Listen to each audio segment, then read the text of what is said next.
What's going on, guys? Today we are going to do a box break of Ikoria, but before we do, I do want to talk about Whatnot real quick, guys. It is the app I stream on about 4 to 5 days a week, and I just want to go over some really good pickups that I actually grabbed on there. Shout out to the streamer Dude Broski. If you guys are interested, there is a link down below. You'll get a free 10 bucks. And these were actually the two pickups I picked up. They were here, mystery single. So he puts up a random single on stream. Picked up one for 13 bucks and one for 74. And these were the two right here. So I picked up a Force of Will in crate shape there and a Fluster Storm for 13 bucks. So 74 and 13, great deals on there, guys. Make sure to check us out over on Whatnot. And with that, we're going to get right into the rip. Going to do a box of Ikoria today. Going to talk about the state of the market again with double masters. Things seem to be stabilizing with that set. Singles are slowly drifting down a little bit still. So things like the borderless cards and the mana bolts and everything, but surprisingly the price of the collector boxes are actually drifting higher. There was a restock on Amazon about 2 days ago, was it? And they were selling them for $271. I picked up 3 personally. It was a limit of 3. You couldn't grab any more than that, and they sold out in less than a day. So really quick restock. Supply disappeared right away, and it was definitely not enough to suppress the market. Now, with everything getting started here, right before I rip, I just want to say again, there is that link down below for Whatnot. Leave a comment down below. Let me know what's your favorite card out of this set, and comment, like, subscribe, and I'm going to select a random winner for this box topper on Friday's stream from the comments down below. So go ahead and do that. We're going to get right into this, and we're going to see what we get. So this box I chose in particular because I'm trying to kind of bolster up my TCG Players store, and it's one of the boxes with the better EVs. It's also in very low supply at the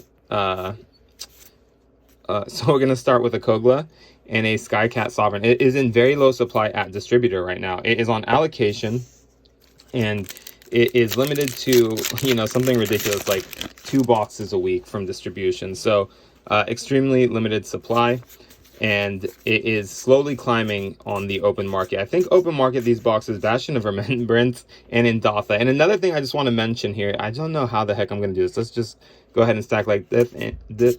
Wow, this and I go. So one thing I do want to mention about these Ikoria boxes is that this set came out when collectors came out, and the draft boxes were actually basically the set boxes of the set, because Wizards hadn't at that time decided to separate the set cards from the draft cards.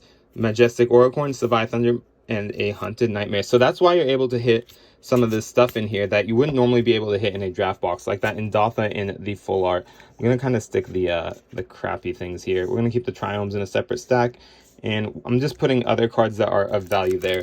So yeah, love the set for that reason. 36 packs in a box. Honestly, I still can't believe the boxes are as low as they are because of that fact that you're able to hit. It's essentially a set box with Colossification, Dismal Backwater, and Tranquil Cove. It is a set box with 36 packs at 120 bucks. I think most people can find it on open market. I know there's some places, if you search hard enough, maybe 110 out the door, but it's getting quite hard. I think eBay is looking at like 120. Cavern Whisperer. So yeah, you get these full arts out of them, even though it is the draft box. Another thing, oh, Vivian Monsters Advocate in the full art there. We're gonna put her right there.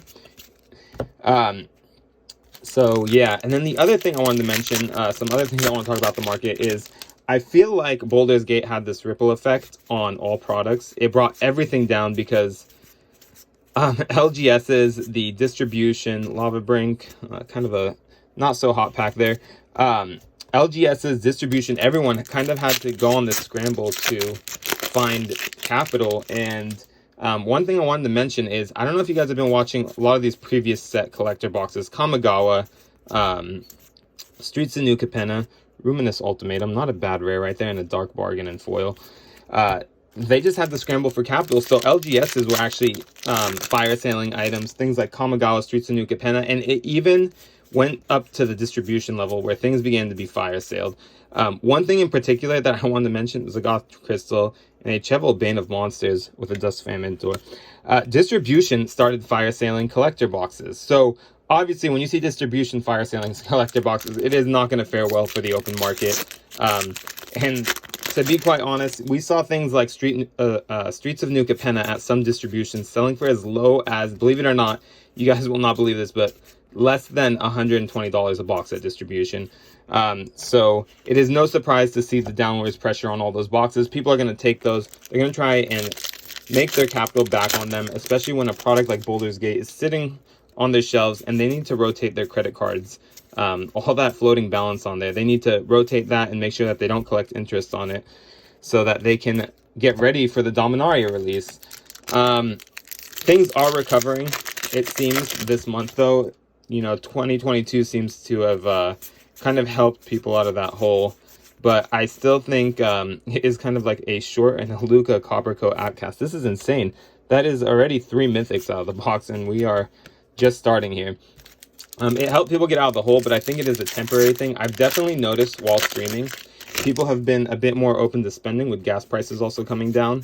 So maybe that is going to help things here in the short term. But we're going to kind of see Eerie Ultimatum. Great rare right there. The ultimatums are seeing a lot of play still. Yeah, so it'll be interesting to see how the rest of this month goes. We're kind of closing out the month here, so we're probably about a month away from a foil Shark Typhoon. So that is a hit right there, and a Plains. So we'll see what happens. Dominaria is probably, payments for Dominaria are going to start having to roll in around the end of this upcoming month. And we will see the set release on September 7th, if I'm correct. I'm forgetting if it's like September 7th or 9th. I'm honestly confusing it with my sister's birthday. So somewhere around that time frame. Obviously, there is the Chase Legend card in there. MTG Open Mic, another YouTuber here. Insatiable Hemophage and a Cub Warden. Not the hottest pack.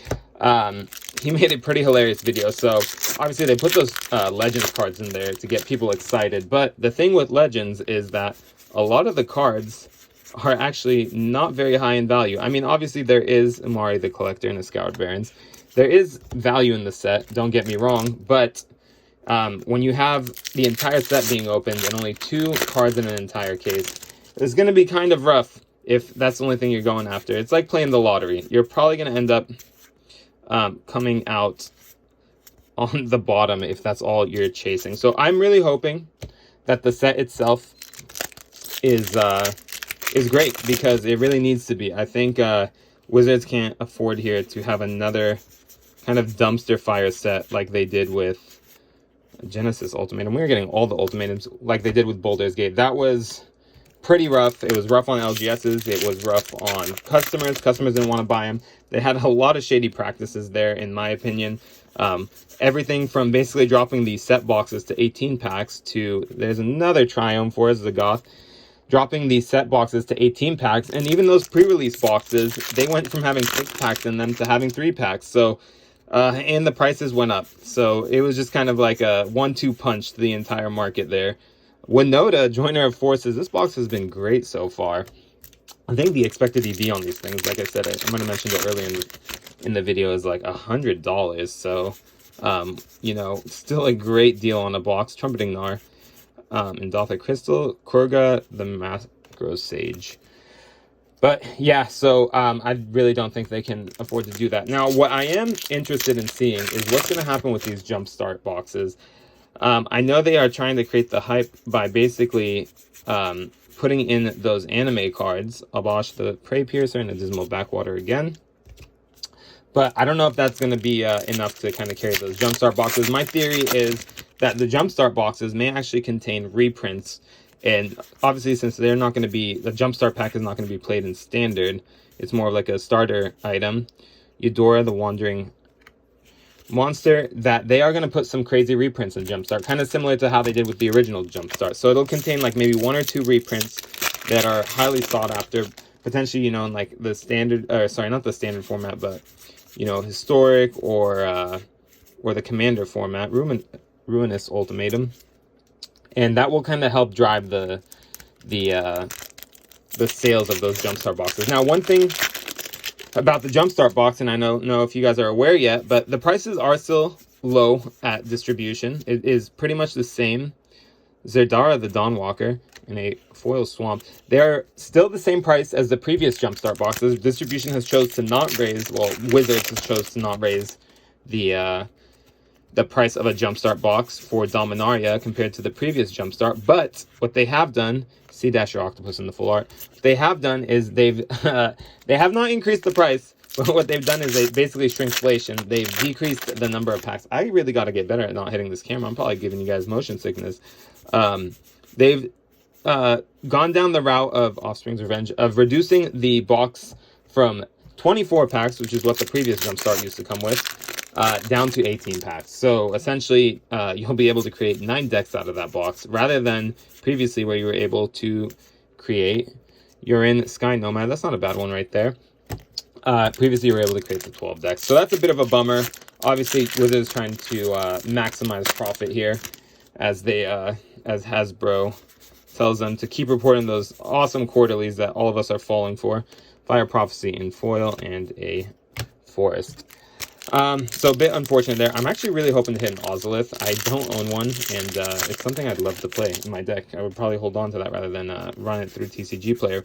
But yeah, so that's what they've done with the Jumpstart. And it's just, I honestly don't know how I feel, because Dominaria is going to be coming out with a crap ton of products. You got the collector box, you got the set box, you got the draft box, you have the bundles, you have the Jumpstart box. And to release a Jumpstart box with every set is just, I feel like that's just going to be too much pressure on the market. I do not think the market's going to be able to absorb all that product, because obviously TCGs at the end of the day are part of people's expendable income. It is a hobby. It is not a necessity. And, you know, you're just going to, some people are just going to have to pass on some of these items. And it's going to be a choice now between, you know, what product they want and what product they don't from each set. So going to be very interesting to see, especially with these upcoming sets, and Dominaria being the first of them, to really push out this, what is that, like 5 different options for Skycat Sovereign. Very low on the Triome count in this box. So yeah, I'll be interested to see where we go with this. But definitely something to keep in mind. We're kind of here closing out Pouncing Shore Shark, Mythos, and a Cavern Whisperer in full art foil. We'll leave that guy down right here, if I can let go of him.